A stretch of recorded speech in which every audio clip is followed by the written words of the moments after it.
El título del sermón es El Rey de Reyes y Sacerdote de Sacerdotes.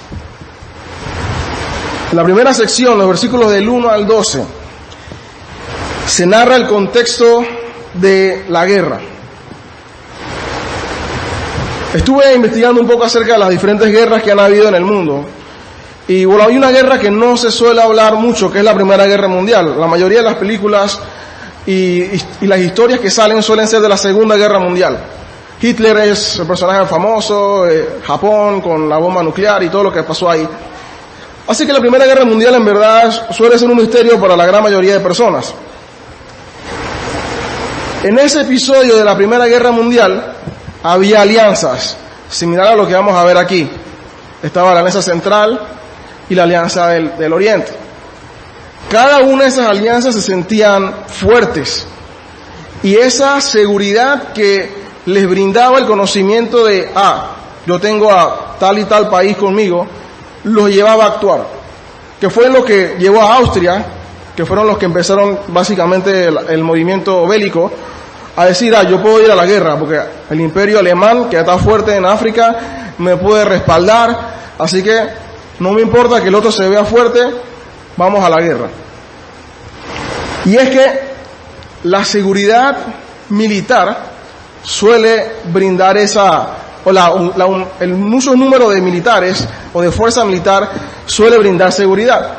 Se suele hablar a quién tiene el ejército más fuerte, quién tiene las mejores armas nucleares, quién tiene la mejor estrategia bélica. Y eso suele ser como, yo estoy bien. Y los que no suelen buscar a quién me pego. Yo mejor me pego a Colombia, o mejor me pego, que Panamá de hecho lo hizo cuando se independiza de España, buscando quién le puede dar esa seguridad. Aquí había un mini imperio, si se puede llamar así, que era dominado por el rey Kedorlaomer. Algo que se va a ir viendo desde ya es que había reyes. No se menciona eso antes. Había en Egipto un faraón, pero no se había mencionado lo de reyes. Y no debe extrañarnos, porque después que vimos la Torre de Babel y cómo se separaron de ahí, y en el Génesis 10, las naciones que se formaron, ya había un líder político para ese entonces que era Nimrod. Así que ese mismo deseo de querer mandar, de querer tener posesión, no se había ido de la gente, el pecado seguía presente. Así que ahora ellos tenían su reinado, su poder en ciertas regiones. Ese pecado lleva a no solo querer gobernar, sino también a querer gobernar con injusticia. Kedorlaomer somete a otras naciones que no tenía por qué someterlas. Él ya era rey de su lugar, pero él decide ir más allá, y por lo que se entiende, en ese tiempo se hacían pactos de vasallaje donde tenían que pagar un tributo. Así que muy probablemente las naciones que quieren rebelarse estaban cansadas del tributo que le estaban pagando a Kedorlaomer. Dice que estuvieron 12 años sometidas a ese dominio de Kedorlaomer, que por cierto es rey de Elam, y Elam es prácticamente vecino de Ur, el lugar de donde venía Abraham. Solamente como dato curioso, que era más hacia el este, disculpa.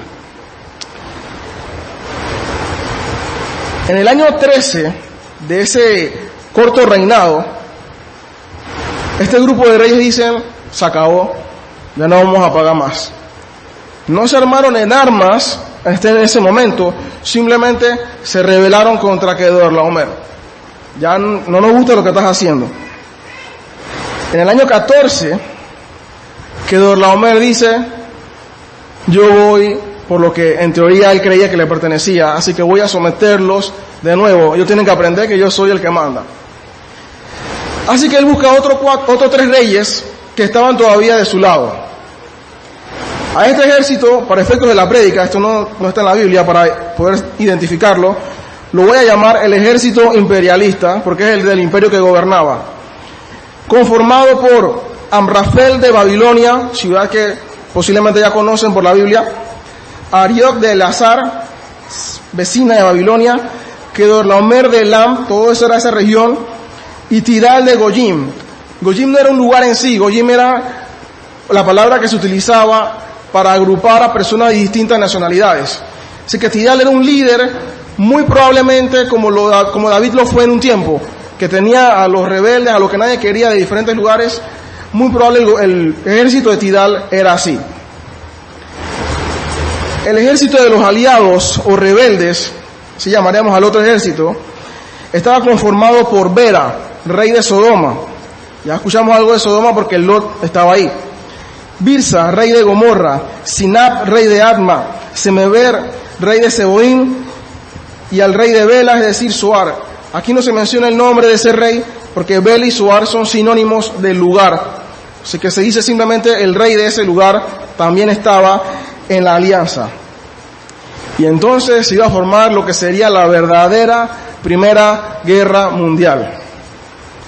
Esto eran potencias. Las naciones que se estaban rebelando no eran pueblitos, eran pueblos fuertes. Y que Kedorlaomer tampoco era débil, por algo era el que dominaba el imperio. Así que esto iba a ser tremenda batalla la que se iba a dar.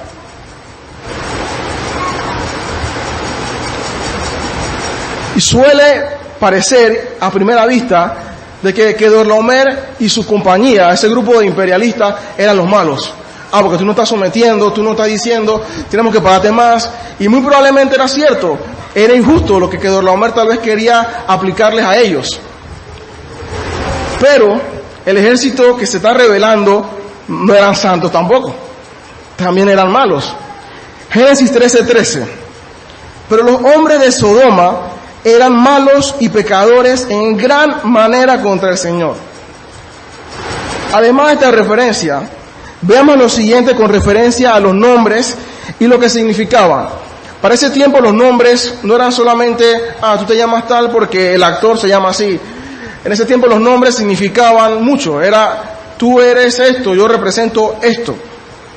Por eso hay mucho cambio de nombre en la Biblia, porque los nombres representaban a la persona, realmente lo que eran.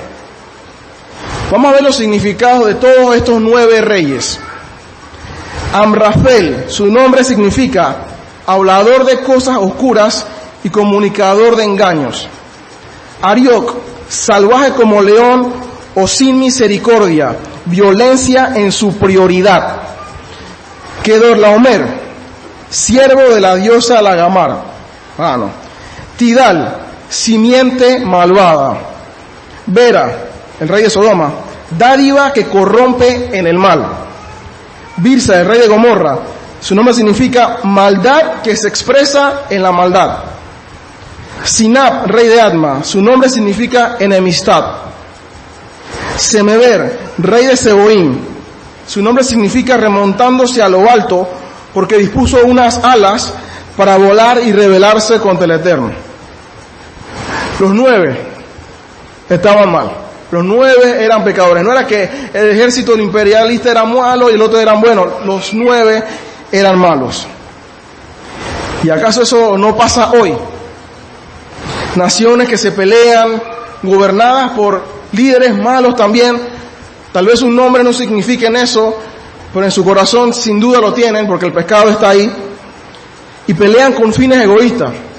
Vamos a ver quién se hace de América, quién se hace de África, o yo quiero más poder, yo quiero que tú me sirvas. Puras razones egoístas, obviamente originadas por el pecado. El pecado es algo impresionante en cuanto a cómo nos ciega y nos limita nuestra capacidad de razonar correctamente. Ninguno estaba peleando porque Kedorlaomer no me dejaba adorar a Jehová bien en Sodoma, o porque no me hay que pelear porque no se está predicando como es, no están predicando los altares en ese lugar. No, a nadie le interesaba eso. Todos ellos estaban en su pecado. Y van a la guerra entonces confiando en ellos mismos, en su ejército. Los rebeldes eran 5. Él dice, somos más que ellos. Algo podemos hacer. Un dato curioso solamente para que lo tengamos presente, porque muchas veces no se dice, es que esta guerra va a darse, y se da. Y Sem, Cam y Jafet están vivos todavía. Los sobrevivientes del diluvio, los que vivieron en el tiempo prediluvio, estuvieron en el arca, salen del arca, están ahí y van a saber cómo sus descendientes van a ir al campo a una guerra brutal, a matarse, por fines egoístas. La ausencia de la palabra nunca va a llevar a algo bueno. No hubo palabra al momento que Nimrod propuso la brillante idea progresista, liberal de vamos a construir una ciudad. No hubo palabra ahí. Y eso continuó. Se narra en Génesis 11 después cómo todas esas generaciones siguieron adorando a dioses paganos. Y no era que Sem era el mejor, porque Abraham era descendiente de Sem, y él igual estaba adorando a dioses falsos. La ausencia de Dios, de la palabra de Dios, nos va a llevar solamente a cosas malas. Oremos para que nuestros países, nuestras naciones, nuestras ciudades, nuestras comunidades, la palabra de Dios no escasee. Porque donde escasea, hermano, usted se va a dar cuenta fácil. Usted no tiene ni que preguntar si se predica la palabra de Dios en ese lugar, porque se va a ver. Esa guerra era sinónimo, ellos no conocen a Dios. Usted va a una comunidad donde se mata mucha gente, donde se roba mucho, ahí no hay palabra de Dios. Porque si hubiese, eso no pasara. Porque la palabra de Dios transforma y tiene poder. Gálatas 5, 19, 21 dice, posiblemente se lo saben de memoria. Ahora bien, las obras de la carne son evidentes.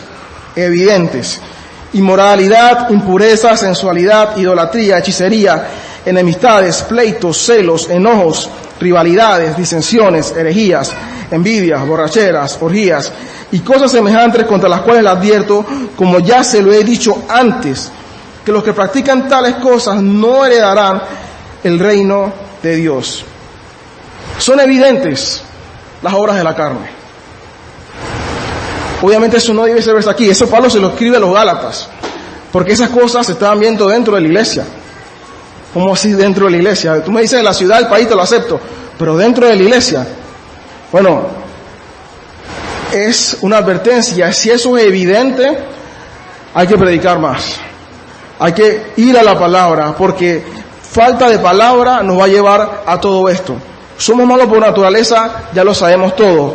Y si no consideramos a Dios, hermano, no espere que su dirección en esta vida sea buena. Otra cosa que resalta aquí es que estas naciones eran malas, las 5 que se rebelan, la alianza rebelde. Pero igual se indignan con injusticia y otras cosas que ellos dicen, esto está mal. Lo que nos lleva a preguntar, ¿qué nos causa molestia a nosotros? ¿Qué nos enoja? ¿Qué nosotros decimos, esto me hierve la sangre, esto está mal? Porque nos molestamos. Fácilmente sacamos la carta, la Biblia me da permiso para enojarme. Y Efesios 4, 26, 27, muchos se lo saben de memoria. Enójense, pero no pequen, no se ponga el sol sobre su enojo, ni den oportunidad al diablo. Pero ¿cómo yo puedo enojarme y no pecar? Bueno, todo va en la causa de tu enojo. Si tu enojo es tu incomodidad, la injusticia contra ti, que te faltaron el respeto, que te abusaron de ti, que te mintieron, que no fueron justos, todavía tú estás enojándote por causas pecaminosas, por el orgullo, por tu pecado. Si entendemos que nosotros debemos estar muertos, nada de eso nos debe afectar. Y lo que nos debe molestar es lo que le debe molestar a Cristo. El ejemplo que se da en la Escritura es cuando no se está cumpliendo el propósito para el cual el templo se había diseñado. Eso le molestó a Cristo. Nos molesta a nosotros que se predique mal. Nos molesta a nosotros que el pecado abunde con indiferencia. Nos molesta a nosotros la falta de palabra en la comunidad. Si la respuesta es no, ojalá sí. Y oremos para que eso nos moleste. Eso nos debe enojar. Porque a Dios le molesta eso también. Y nos debe enojar contra nosotros mismos. nuestro propio pecado nos debe causar molestia, enojo, rebelarme contra mí mismo y decir, tengo que morir, no puedo tolerar esto, y llegar a Cristo buscando la verdadera justicia. Y en el caso del gobierno, que es lo que estaba pasando aquí, debemos recordar que la autoridad es puesta por Dios. Romanos 13:1. Sométase toda persona a las autoridades que gobiernan, porque no hay autoridad sino de Dios, y las que existen por Dios son constituidas. Por tanto, el que resiste la autoridad a lo ordenado por Dios se ha opuesto, y los que se han opuesto recibirán condenación sobre sí mismos. De manera justa o no, Kedorlaomer era el rey ahí. Los que se han opuesto recibirán condenación sobre sí mismos. Eso fue lo que vivieron esos 5 reyes. Una derrota categórica. De verdad, no hubo duda de que perdieron esa guerra. No hay dos versiones. Igualmente nosotros debemos someternos a las autoridades, en el sentido de que si algo nos molesta, hacerlo todo dentro de lo que Dios así ha determinado. Así mismo lo hizo Jesús. Él no vino y rompió las reglas que estaban. Él siguió las reglas para quitar el poderío que tenía Satanás sobre nosotros. Él fue justo. Él pudo mandar a su ejército y destruimos esto. No. Hay que morir, voy a morir. Él jugó por las reglas del tiempo, nosotros también. ¿Qué tan categórica fue esa derrota? Vamos a ver. Antes de llegar a la alianza de los reyes rebeldes, los reyes del imperio, los que eran 4, los del este, de Babilonia, de Elam, de Goyim, llegan y se encuentran con 6 pueblos. 3 de esos pueblos, 3, eran pueblos de gigantes. Y no personas altas como hoy. Para mí una persona de 2 metros y algo, que en mi trabajo hay bastante, son gigantes.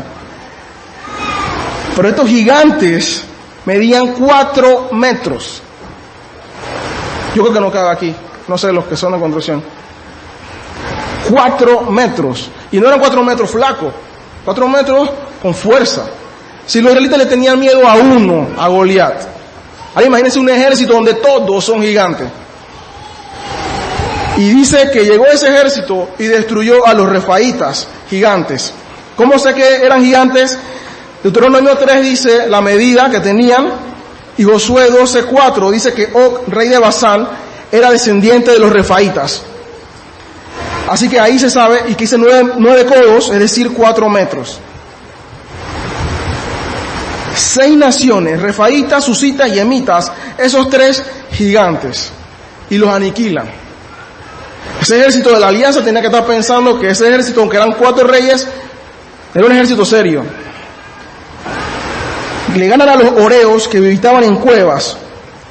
Luego dice que la región de los amalecitas, y hace alusión a la región, porque los amalecitas no existían todavía. Ellos son descendientes de Esaú. Así que era simplemente el lugar donde ellos habitaron después. Recordemos que esto lo escribe Moisés. Así que ya Esaú había nacido y muerto para el tiempo que Moisés escribe esto. Así que el pueblo se podía ubicar, era esa región. Y los amorreos, no dice nada de su estatura, pero eran pueblo numeroso. Tú puedes medir 2 metros, tal vez 1 y algo, pero si es un pueblo numeroso, igual desgasta. Y este ejército acabó con los 6. Los reyes rebeldes de la alianza rebelde bajan a un valle que ellos conocían. Ese valle tenía muchos pozos de asfalto. Hoy todavía se ven esos pozos. Parte de ese valle ya no existe porque el Mar Muerto cubrió parte de eso. Se van a enfrentar estos 4 reyes contra los 5 reyes. Y aquí no da detalle de cómo fue la guerra. Lo único que dice es que los 5 reyes huyeron. No hay escapatoria. O sea, esos ejércitos de 4 reyes venía un poco más cansado Tuvo que matar 3 pueblos gigantes, un pueblo que era numeroso, otro que vivía en cuevas, otro que era más complicado el escondite de esa gente. Llegan acá y le ganan a estos 5 reyes que de nuevo no eran reyes, no eran pueblos débiles. La derrota fue categórica. Dios también dejando claro que sus leyes aplican para siempre. Se dice que los reyes de Sodoma y Gomorra cayeron en pozos de brea. Lo más probable es que al caer ahí uno moría. Y posiblemente los comentaristas piensan de que se tiraron ahí no por accidente, sino buscando evitar una muerte a manos del enemigo. Decían, prefiero morirme aquí a que me agarre el enemigo y quién sabe qué me haga. El ejército imperialista avanza y llega hasta Sodoma, hasta la misma ciudad. La guerra no fue en la ciudad. Y cuando llega a la ciudad, toman todo, saquean todo, incluyendo a las personas y a Lot, con su familia. Lot fue buscando prosperidad material, alejado de los planes de Dios. Y queda en una nación pagana en gran manera, y ahora es capturado por otro ejército pagano. La cosa no pinta bien. Cuando empezamos a buscar las cosas materiales, es natural que quitemos la mirada de Dios y por consecuencia de sus mandatos. Y eso solo nos lleva a la destrucción. Lot miró un valle, luego está en la ciudad y ahora está siendo capturado por un pueblo que es malo también, y sacándolo del lugar, ahora ni siquiera cerca de Abraham, lejos de Abraham.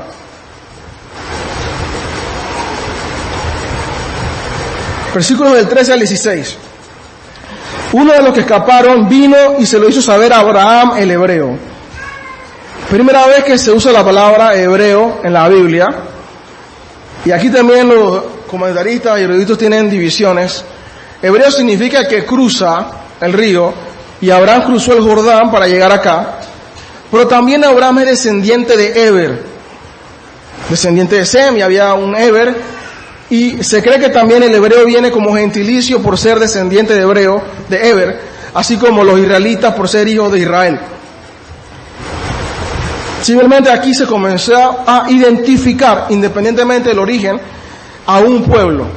Porque ahora Abraham el hebreo va a tener una descendencia que va a ser hebrea. Ya va a ser identificado no como el hijo de Taré, sino como el patriarca que va a dar origen a otra nación. En ese momento todavía no era. Que habitaba en el encinar de Mamre el amorreo, hermano de Escol y hermano de Aner. Y estos eran aliados de Abraham.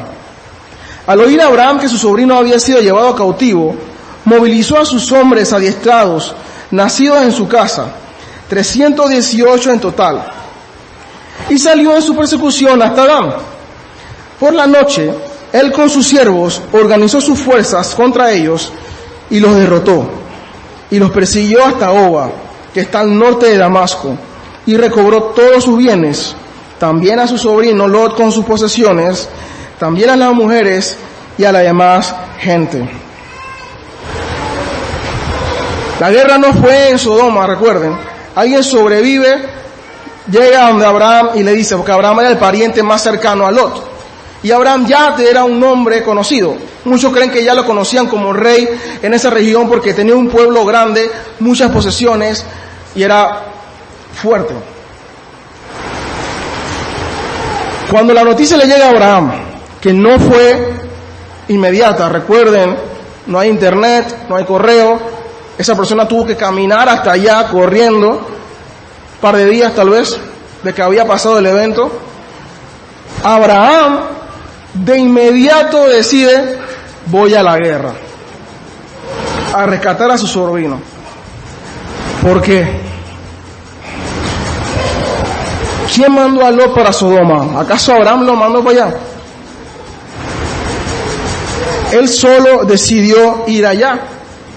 Él se lo buscó. Tenía su consecuencia bien buscada.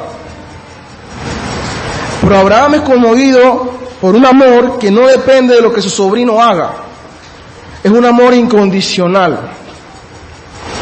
Y así como Dios lo buscó en Egipto y lo rescató y lo trajo de vuelta a Canaán, sin merecerlo, desobedeciendo a Dios y no confiando en Dios, Él mismo decidió ir. Dios pudo dejarlo allá y que sufriera las consecuencias. Pero Abraham regresa.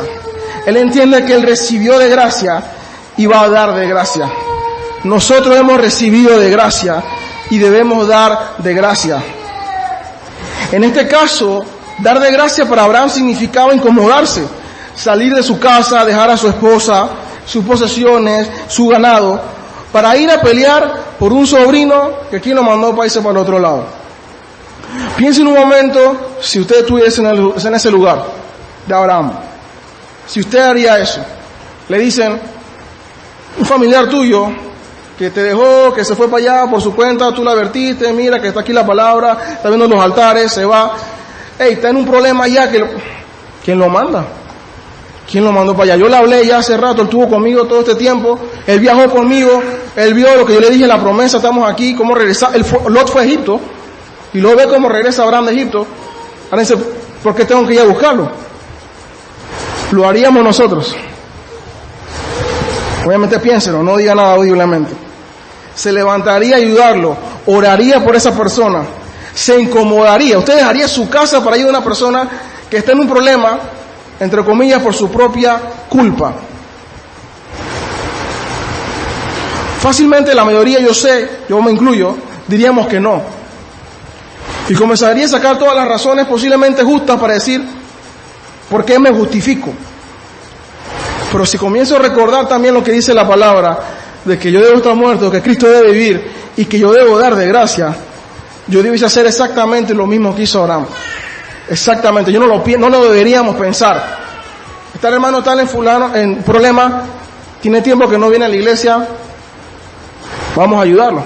Recibimos de gracia, demos de gracia. Usted está aquí por gracia. Usted no vino aquí porque fue más inteligente que el resto de personas que está fuera de la iglesia. Y si usted entiende lo que es la palabra de Dios, la doctrina, la salvación y todo eso, es porque Dios quiso. Así como Abraham, que lo sacó de Ur, después lo saca de Egipto y lo trae de vuelta, así a nosotros nos sacó de nuestros distintos lugares, de nuestras distintas ciudades, de nuestros distintos entornos, y nos trae a su pueblo, sin merecerlo, por pura gracia. Lo lógico sería que ante esa información haya humildad en nuestro corazón, que haya compasión. Ver a los malos debería movernos a nosotros a compasión, a extenderle nuestra mano, a dar de gracia, a darle el consejo de Cristo, aunque lo rechacen. Mateo 10:8, al final de ese versículo dice, de gracia recibisteis, dad de gracia. Nada te costó a ti, nada te debe costar hacerlo para atrás. Y miren cómo reacciona Abraham aquí. No solo decide, voy a la guerra a rescatar a mi sobrino, que quien lo mandó para irse para Sodoma, sino que el super ejército de Abraham son 318 personas. Y Abraham no había peleado ninguna guerra, porque hasta antes de esto no había una guerra en sí. Posiblemente hubo una de Kedorlaomer sometiéndolos a ellos, pero no se habla de eso. 318 personas. Es el primer ejemplo de un ejército pequeño. Luego se ve Gedeón con 300 exactos. Abraham va a perseguir al super ejército del imperio que derrotó a los gigantes, a los de las cuevas, a la alianza de 5 reyes con 318 personas. Y él no lo va titubeando, dice, vámonos de una vez. Vamos a ponerlo en contexto. Imagínense la Segunda Guerra Mundial, esa sí es más conocida para todos. Del bando ganador, 3 países clave fueron Estados Unidos, Rusia, Reino Unido. Había más, vamos a hablar de esos 3. Nada más con Estados Unidos, uno piensa, wow, eso está fuerte. Imagínense, después de la Segunda Guerra Mundial, ya éramos país, ya existíamos como país. Que algo sucede y Panamá dice, hey, Costa Rica, hey, Nicaragua, vamos a unirnos y vamos no contra Estados Unidos, contra la alianza de los que ganaron. Vamos contra Rusia, contra Estados Unidos, contra Francia, Reino Unido, vamos contra todos ellos. La gente se va a reír, eso es una locura. Eso es un suicidio planeado. ¿Quién haría eso? Eso no tiene sentido. Y además, yo me voy a poner a morir por Lot. Si Lot no quiso estar aquí. Tal vez recuerden cuando el expresidente Varela firmó un acuerdo que estábamos en contra de ISIS. La gente se asustó. ¿Cómo van a firmar eso si nosotros ni siquiera tenemos ejército? Nos da miedo. La diferencia es que Abraham, en este ejemplo, en este caso, en esta historia, va guiado por Dios. Se va a ver más adelante. No por impulso, ni buscando gloria personal, ni someter a esos reyes. Yo te voy a enseñar que yo sé pelear mejor. Fue en obediencia a Dios, buscando dar lo que recibió. Gracias. Y esa es la diferencia importante. Y miren el contraste de Abraham, del mismo Abraham. Sin la guía de Dios, Abraham, en Egipto, posiblemente con muchos de esos 318, estaba con miedo y cobardía. Ey, Sarai, por favor, di que tú eres mi hermana, porque si no me matan. No quiero morirme. Y era solamente Egipto. Ahora va a pelear contra 4 reyes muy poderosos con 318 personas.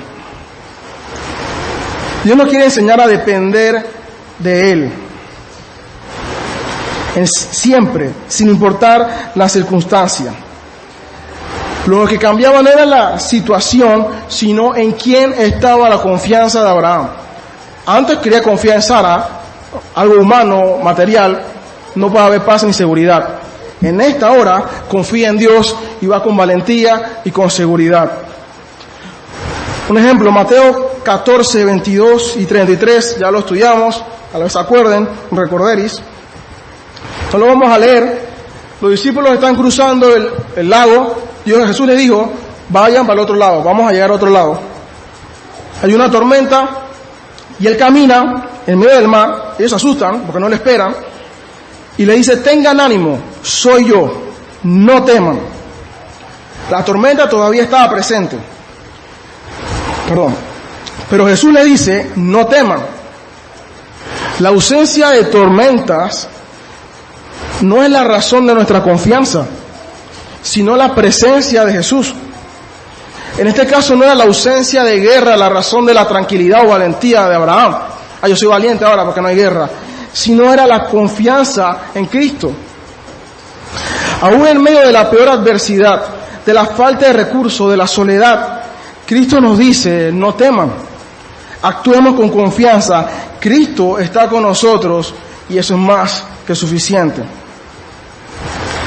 La alianza rebelde, Sodoma y Gomorra y toda esa gente que estaba ahí peleando para liberarse, su esperanza estaba en la guerra. Ganamos la guerra y nos libramos de esta gente. No tenía más esperanza fuera de esa. Abraham por el otro lado va a la guerra, pero no confía en su ejército, sino en Dios. Si Abraham se hubiese ido a la guerra confiando en que estos 318 son bien buenos, son muy buenos guerreros, eso sería tonto. No tendría sentido ir a la guerra confiando en esos 318 personas, por más buenos guerreros que sean. Si usted está hoy confiando en sus fuerzas, en sus habilidades, sus contactos, su trabajo, el gobierno, el país, usted también sería tonto. Sería como confiar en esos 318 personas versus un super ejército. No tenemos nada, ni somos nada. Usted quiere ser sabio, ponga su confianza en Cristo. Él lo tiene todo, Él es todo. Si usted confía en Él, usted será sabio. Él es más grande, solo Él, que cualquier ejército. Abraham llega, alcanza el ejército, despliega una estrategia militar que sí, la usó, pero no fue eso. No solamente le ganan, los persiguen. O sea, esos 4 reyes terminaron huyendo de los 318 de Abraham. Y él los busca, llega donde ellos y les quita todo lo que recuperaron, lo que habían robado. La victoria que Dios le da es contundente, más que la que esos 4 reyes tenían. Pero no fue mérito de Abraham ni de sus aliados, fue de Dios. y Dios aseguró que no hubiese duda de ello. Cuando Dios nos envía algo y lo obedecemos, tenga por seguro que el plan de Dios se cumplirá. En este caso la misión era rescatar a Lot y se hizo, se cumplió. Para los discípulos era cruzar el lago con toda la tormenta y llegaron.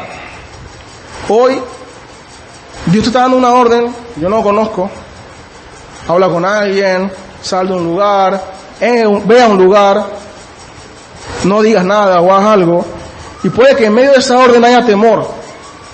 ¿Cómo? Los discípulos tuvieron temor igual. Pero si Dios se lo está diciendo, hermano, usted no tiene nada que temer. Obedezca. Y vaya, aunque parezca que sea un ejército de 318 personas contra millones, vaya. Porque si va con Dios, es más que suficiente. No titubee ante las órdenes de Dios. Salga como Abraham de una vez. Que tengo que hacer tal cosa, Dios me lo dijo. No tiene sentido, es una locura. La gente va a decir, tú estás loco. Hágalo. No lo piense dos veces. Obedezca a Dios, que ahí es donde está la bendición. Haciendo un paréntesis, porque no quiero dejarlo por fuera. Dice el texto que Abraham nos persiguió hasta Dan. Dan era hijo de Jacob, Jacob era hijo de Isaac, Isaac era hijo de Abraham. Dan no existía en ese tiempo. Así que, muy probablemente Moisés tampoco pudo haber escrito eso porque todavía estaban saliendo de Egipto, a diferencia de los amalecitas que sí existían. Y ese texto lo usan mucho los eruditos liberales para decir, la Biblia es mentira, porque mira cómo Moisés va a escribir eso, jamás lo pudo haber escrito. Y no tiene nada que ver. Se hicieron correcciones. Muy probablemente Josué o Esdras lo actualizaron para que el pueblo de ese entonces entendiese, a esta región fue donde llegó Abraham persiguiendo al ejército. Solamente que la Biblia no se equivoca, el Dan estaba ahí por algo, ese nombre estaba ahí, para que entendiésemos geográficamente dónde estaban. Versículo 17 al 24. A su regreso, después de derrotar a Kedorlaomer y a los reyes que estaban con él, salió a su encuentro el rey de Sodoma en el valle de Sabe, es decir, el valle del rey. Y Melquisedec, rey de Salem, sacó pan y vino. Él era sacerdote del Dios Altísimo. Él lo bendijo diciendo, bendito sea Abraham del Dios Altísimo, creador del cielo y de la tierra. Y bendito sea el Dios Altísimo que entregó a tus enemigos en tu mano. Y Abraham le dio el diezmo de todo. El rey de Sodoma dijo a Abraham, dame las personas y toma para ti los bienes. Y Abraham dijo al rey de Sodoma, he jurado al Señor Dios Altísimo, creador del cielo y de la tierra, que no tomaré ni un hilo ni una correa de zapato, ni ninguna cosa suya para que no diga, yo enriquecí a Abraham. Nada tomaré excepto lo que los jóvenes han comido y la parte de los hombres que fueron conmigo, Aner, Escol, Mamre, ellos tomarán su parte. Ya sé que lo he mencionado antes, el pastor lo ha dicho muchas veces. Esto no pasó en 2 días, o sea, esa distancia no era recorrida en una semana ni siquiera. Esto toma mucho tiempo, en el que llega la noticia de Abraham, que el ejército avance hasta que llega a Sodoma, Abraham va para arriba a atraparlo, regresa, pasa bastante tiempo. Para que no crean que eso todo fue inmediato. Cuando regresa victorioso de la guerra, 2 reyes salen al encuentro. El rey de Sodoma, que al salir al encuentro se infiere que no murió en el pozo, logró sobrevivir. Y un personaje misterioso, intrigante, el rey de Salem, Melquisedec. Sale primero el de Sodoma, no dice nada, y luego se habla de Melquisedec. Este personaje trae mucha intriga sobre quién era, de dónde salió, y tiene participación activa. Algo que quiero rescatar aquí primero es que él es rey y sacerdote de Dios, de Jehová, en Salem. Hasta antes de esto parece que el único que estaba adorando a Dios era Abraham, después que Dios lo llama. Pero dice que Melquisedec es rey y sacerdote en Salem. Parecía que nadie en el mundo adoraba a Dios, pero no era del todo así. siempre hay un pueblo. Porque para ser rey y sacerdote, tú necesitas gente. Si tú no tienes gente, tú no puedes ser rey de nadie. Yo no puedo ser rey de mí mismo. Yo necesito a alguien para un pueblo donde yo gobierne. Y para ser sacerdote es porque yo intercedo por alguien. Así que Melquisedec era rey y sacerdote de algún pueblo que no se habla, pero que la bendición no venía de ahí. Melquisedec viene y no le exige nada a Abraham, no le pide nada. Al contrario, le ofrece bendición, le da pan y vino, tal como hacían los reyes cuando reconocían a sus soldados victoriosos. Y lo bendice, ratifica su llamado y reconoce que es Dios quien le dio la victoria. Melquisedec habló bien de Abraham, él no lo conocía, así que sin duda alguna fue Dios quien le habló a Melquisedec de Abraham. Pero Melquisedec también bendice a Jehová. El texto dice: bendito sea Abraham del Dios Altísimo, creador del cielo y de la tierra, y bendito sea el Dios Altísimo, que entregó a tus enemigos en tu mano, y Abraham le dio el diezmo de todo. Melquisedec ratifica, fue Dios. No fuiste tú, fue Dios. Por si Abraham puede tener alguna duda, que no lo creo, dice, fue Dios.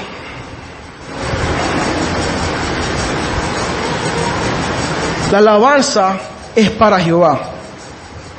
Y los que somos sus hijos debemos reconocerlo siempre. En cada victoria que parezca nuestra, que parezca yo logré esto, yo hice esto, mira el trabajo que logré, recordemos, bueno, no fue usted, fue Dios. Siempre. Cada una de esas victorias que parecen que tenemos es una oportunidad más para alabar a Dios, para darle la gloria a Dios. Solo por medio de la victoria, nosotros no tenemos la capacidad, los 318 de Abraham tampoco, solo Dios. Pero vamos a ver un poco más qué era Melquisedec, porque no es tan sencillo como parece rey y sacerdote, sí. Leví no existía. Todos los sacerdotes, cuando hablan de sacerdotes, solemos pensar en los levitas, hijo de Jacob, descendiente de Abraham, y Abraham todavía no tenía Isaac. Y ya Melquisedec era sacerdote, o sea que no era un sacerdocio como el de los levitas. Precede ese tiempo. ¿Quién era Melquisedec? Teorías, hermanos, créanme, que abundan, hasta extraterrestres escuché que dicen que es. Algunos piensan que es Sem, porque Sem estaba vivo. Pero es muy poco probable, porque si hubiese sido Sem, se logra inferir que se hubiese dicho que era él, que tuvo participación activa, pero no la tuvo en Babel, no la tuvo después y posiblemente tampoco la tuvo aquí. Otros dicen que es Jesús. Tampoco creo que sea Jesús, porque Jesús se le compara con Melquisedec. Melquisedec es más bien un tipo de Jesús. Hebreos 7:3. Bueno, todo el capítulo 7, los invito a que lo lean. De hecho, el libro de la carta de Hebreos, muy buena, para que entiendan un poco más de este contexto.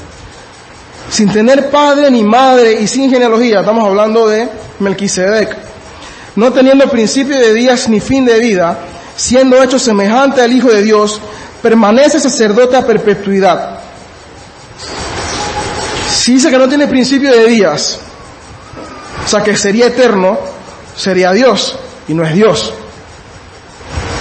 Porque dice semejante al Hijo de Dios. No puede ser un Dios, tiene que ser un humano. La figura de Melquisedec es muy importante. Si él no sale, el sacerdocio de Cristo, del que se habla también en Hebreos, pues es inválido muy probablemente. Porque Cristo no es de la tribu de Leví. Eso se metió a todas las reglas. Entonces, ¿cómo puede ser un sacerdote que no es de la tribu de Leví? Estás rompiendo lo que tú mismo instauraste. Pero Cristo viene con un sacerdocio que es mejor que el de la tribu de Leví. Los sacerdotes de Leví, esos levitas, tenían fecha de expiración. Iba a llegar un momento donde ya no se iban a necesitar más. Ya no se necesitan. Hoy por hoy no se necesitan. Pero Cristo viene un sacerdocio que es eterno. No se dice más nada de Melquisedec, no porque no muriese o no, sino para dejarlo abierto, porque Cristo iba a tener un sacerdocio similar, mejor, eterno. Salmo 110, vamos a leerlo todo. Dice el Señor a mi Señor: siéntate a mi diestra, hasta que ponga a tus enemigos por estrado de tus pies. El Señor extenderá desde Sión tu poderoso cetro, diciendo: domina en medio de tus enemigos. Tu pueblo se ofrecerá voluntariamente en el día de tu poder, en el esplendor de la santidad desde el seno de la aurora. Tu juventud es para ti como el rocío. El Señor ha jurado y no se retractará. Tú eres sacerdote para siempre, según el orden de Melquisedec. El Señor está a tu diestra. Quebrantará reyes en el día de su ira. Juzgará entre las naciones, la llenará de cadáveres. Quebrantará cabezas sobre la ancha tierra. Él beberá del arroyo en el camino. Por tanto, levantará la cabeza. Cristo era mejor que Melquisedec en muchas maneras. Un mejor rey, un mejor sacerdote. Melquisedec no ganó guerra, no se habla de que fuera a la guerra. Él adora a Dios porque reconoce que Dios es el que las gana. Y Cristo es ese rey de reyes, todopoderoso, que no necesita de nadie para ganar guerras. En Salmo 110, cuando dice el Señor a mi Señor, no es David, aunque ciertamente lo escribe. Ahí dice, dijo Yahweh, Jehová, a Adonai, Dios a Dios, Dios a Jesús. Tú eres sacerdote del orden de Melquisedec. El Padre diciéndole al Hijo. Jesús es ese sacerdote para siempre, quebrantará reyes. Jesús es ese rey perfecto prometido. Él no necesita de 318, ni de ti, ni de mí, ni siquiera de los ángeles para ganar. Y nos da muestras de eso en la Biblia por un propósito. Vamos a ver dos ejemplos. Segunda de Crónicas 20. Ya están los reyes de Israel, Moab y Amón. Por cierto que tienen que ver con Lot también. Sitian Jerusalén. Parece imposible la victoria. Josafat, el rey de Judá en ese momento, dice en el versículo 21 de 2 de Crónicas 20, eligió a varios cantores para que marcharan al frente del ejército y fueran cantando y alabando a Dios con el himno que dice: den gracias a Dios porque Él nunca deja de amarnos. Los cantores marcharon vestidos con sus trajes especiales, y en cuanto empezaron a cantar, Dios confundió a los enemigos de Judá. Fue tal la confusión que los amonitas y los moabitas atacaron a los de Seir hasta que acabaron con todos. Luego los amonitas y los moabitas se pelearon entre ellos y acabaron matándose unos a otros. Así fue como cayeron derrotados. Si Josafat dijera: yo tengo una nueva estrategia para ganar guerra, y es que saquen un ejército de gente que canta bien y que comiencen a cantar Dios los ama, es una locura. Esa es la nueva estrategia militar. Vamos a poner gente que canta, olvídate de las armas. No, eso pasó ahí nada más, porque fue orden de Dios, ellos obedecieron y Dios hizo que se confundieran. ¿Cómo ese canto afectó su mente? Yo no sé, pero fue Dios el que lo hizo, demostrando su poder de manera contundente. Otro ejemplo, Segunda de Reyes 18, del 28 al 35. Otra vez la ciudad de Judá está siendo sitiada, esta vez por Senaquerib, rey de Siria. Él viene burlándose de los otros reyes que venció el camino, que esto no son nada, israelitas, no crean esto. Dice en el versículo 31 de Segunda Reyes 18, no escuchen a Ezequías, porque así dice el rey de Asiria, o sea él: hagan la paz conmigo y salgan a mí como cada uno a su vid y cada uno en su higuera, y beba cada cual de las aguas de su cisterna, hasta que yo venga y los lleve a una tierra como la de ustedes. Le está hablando de que él lo va a llevar. En el versículo 28, dijo en el 29, que no los engañe Ezequías, porque él no los podrá librar de mí, de mi mano, ni que Ezequías les haga confiar en el Señor, diciendo: ciertamente el Señor nos librará, y esta ciudad no será entregada en manos del rey de Asiria. Senaquerib decía: no confíen en Senaquerib, en Ezequías, y si él le dice que confíen en Dios, eso es mentira. En el capítulo siguiente, en el versículo 35 del 37, Segunda de Reyes 19, el ángel del Señor llega al pueblo, al campamento de ellos, y 185,000 mueren. Cuando sale el ejército de Judá, 185,000 muertos, ya era pan comido. Lo que faltaba, terminaron de matar los que quedaban regados ahí. Pues, Ezequías, ¿fueron los israelitas? No, fue Dios. La historia popular narra ese episodio y lo que se cuenta es que hubo una plaga de ratones que llegaron a ese campamento. Yo no tengo problema con eso, porque quien controla la naturaleza es Dios también. Así que fue Dios mandando esos ratones. Yo no sé cómo los mataron, en qué momento, si fue enfermedad o qué, pero mataron a 185,000 de repente. Dios demostrando su poder. No necesitó ni siquiera de una sola persona, Él solo lo hizo.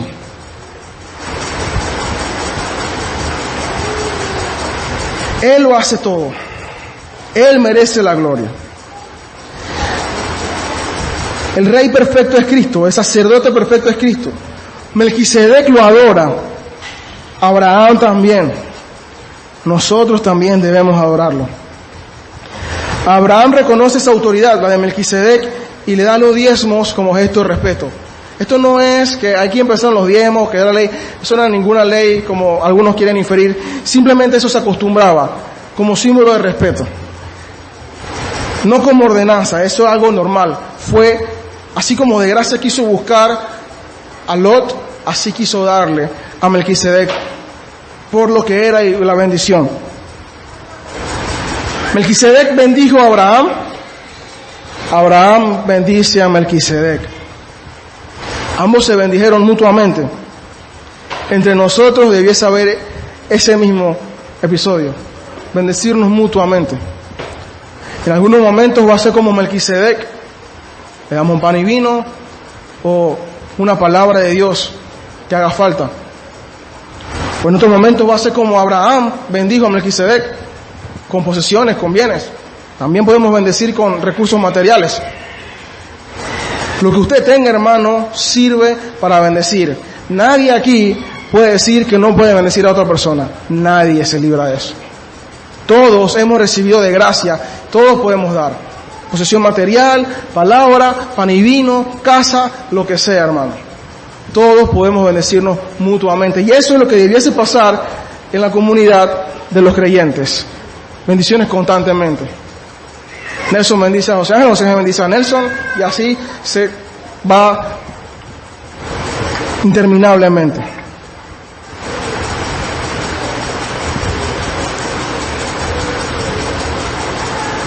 Por el contrario, llega el rey de Sodoma ahora y viene diferente. Reconoce la victoria, pero le exige a las personas. El rey de Sodoma no tenía derecho a nada si perdió la guerra. ¿Qué le va a pedir a Abraham? Abraham fue el que fue a recuperar eso. De hecho, Abraham, si quería, podía decir: yo no te voy a dar nada, ahora yo soy el rey de Sodoma, de Gomorra y de todos estos 5 reyes que se rebelaron y de las 6 naciones que se enfrentaron. Abraham podía, porque venció al ejército que tenía el imperio sobre ellos. Abraham le da a las personas, porque no está buscando eso. Y le da las posesiones también. Dios ya le había prometido a Abraham esa tierra. Y en este momento Dios solamente lo mandó a librar a Lot, no a dominar esa tierra. Si Abraham hubiese dicho: aquí yo voy a tomar esta tierra, eso ha sido buscar, querer ayudar a Dios, hubiese estado incorrecto. Él le da todo al rey de Sodoma, que ella coge lo que es tuyo. Yo no quiero que digan que yo me enriquecí, que tú me enriqueciste. Hace un capítulo atrás, que no necesariamente es una semana ni nada, a Abraham no le importaba que dijeran que el rey de Egipto, el faraón, lo había bendecido. Él fue para que lo bendijera y decía: el rey de Egipto me dio. Él no se quedó a esperar a que Dios le dijera: baja, o que él te voy a dar esto o lo otro. Y ahora que él dice, después de esa crisis que tuvo, humillado, dice: yo no quiero nada tuyo, yo solamente quiero lo que Dios me va a dar. Así que, hermanos, hagamos lo mismo. No busquemos lo que el mundo nos da, recibamos solo lo que Dios nos va a dar. Aunque parezca como que, pero si está ahí, si no es lo que Dios te está diciendo, espera. Espera en Él. Y esa crisis que sufrió Abraham en Egipto, que regresa humillado, que tuvo que haber regresado humillado a Egipto, hizo que su confianza en Dios creciera. Tenía que crecer mucho más, después vamos a ver eso, pero ya estaba creciendo, porque aquí fue puesta a prueba y la pasó. Confío en Dios, no confío en ti, rey de Sodoma, por más que sea interesante estas posesiones. En esta guerra se mencionan 9 reyes y sus lugares y cómo le fue. Los 9 reyes fueron destruidos, los 9. Entonces, si queda la historia como que gana el ejército imperialista, no, porque ellos pierden también. ¿Cuál rey ganó la guerra? Kedorlaomer, Birsa.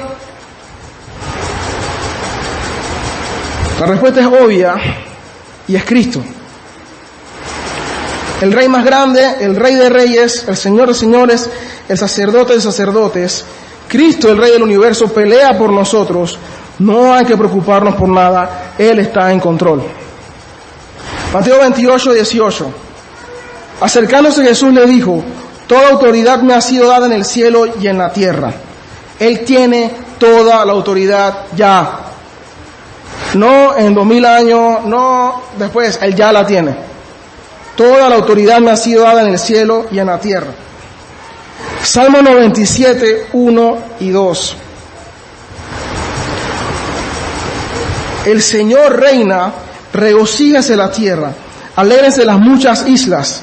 Nubes y densas tinieblas lo rodean, justicia y derecho son el fundamento de su trono. No reina Sennacherib, ni Kedorlaomer, ni Nito Cortizo, ni Vladimir Putin, ni Donald Trump. Cristo reina. Y todo esto que mencioné son hombres malos. Mira el Kedorlaomer como era de malo, todos los 9 reyes eran malos. Por aquí dice que el cimiento del gobierno de Cristo es justicia y derecho. Cristo es justo. Así que no hay nada que temer de que el rey venga a abusar de sus súbditos y él no cambia. Por tanto, podemos estar tranquilos de que eso va a ser así por la eternidad.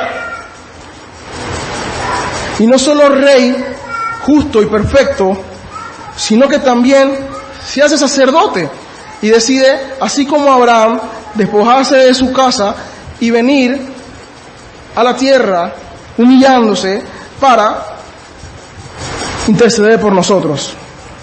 Hebreos 4:14. Teniendo pues un gran sumo sacerdote que trascendió los cielos, Jesús el Hijo de Dios, retengamos nuestra fe, porque no tenemos un sumo sacerdote que no pueda compadecerse de nuestras flaquezas, sino uno que ha sido tentado en todo como nosotros, pero sin pecado. Por tanto, acerquémonos con confianza al trono de la gracia para que recibamos misericordia y hallemos gracia para la ayuda oportuna. Hebreos 9:28. Cristo fue ofrecido una sola vez y para siempre, a fin de quitar los pecados de muchas personas.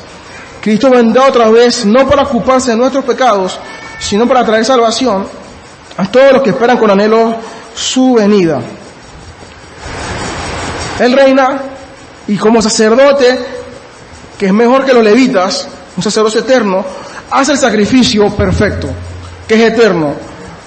Los sacrificios de los levitas eran temporales. Todos los años tenían que hacer uno nuevo y tampoco quitar el pecado. Era para recordar que venía Cristo. Cristo lo hizo una vez, suficiente. Porque Él es más que Leví, Él es más que Melquisedec, Él es eterno, ese sacrificio permanece. Y fue acepto, es nuestra paz. Al principio hablamos de la Primera Guerra Mundial y cómo Austria se sintió confiada porque tenía Alemania y al Imperio Otomano de su lado, y fueron a la guerra, pierden. Hermano,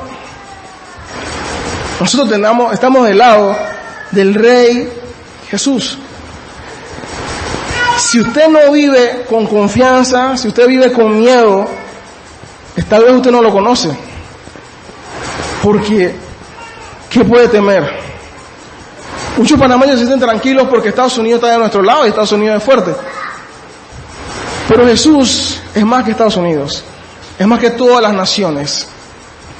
Y Él ya da muestras de su poder día tras día, a lo largo de toda la historia.